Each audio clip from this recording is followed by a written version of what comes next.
Grabe mong kan guys oh. Operator sa bakit. Masakay-sakay lang oh.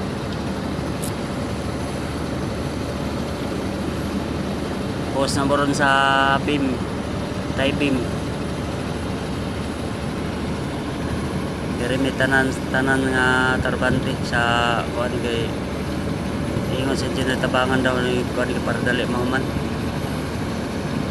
Dami di pwede ding diri oh. Sa kuan sa mixer kami taga kuan sa bucket, taga plastar para makuha ng buhos, taga kuan sa masa.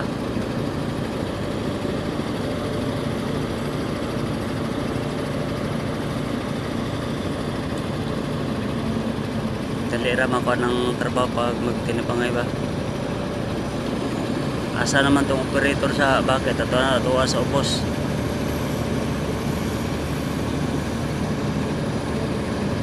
Tuwa sila engineer ito sa tumoy kuan sa tuwa sila itong inspector.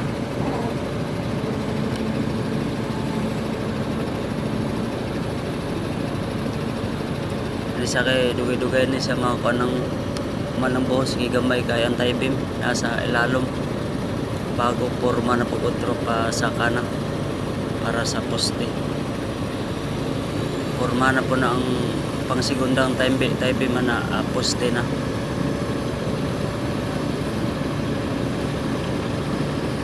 Mas tag-video karon kay paabot pa sa bakit na mahurot ang buhos ato ang masa kay kamera man diri sa kuan sa mixer taga kuan ning bakit plastar para masalod ang masa.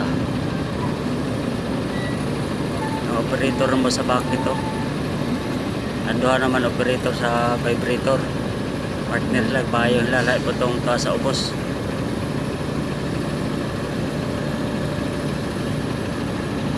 Mga mason na to sila lalom gapinis mura na sa kanal guys kay kama sa tie beam pa man starting pa lang sa kwan sa poste. Shout out sa tanan ako mga followers guys o viewers, maing udto sa inyong tanan.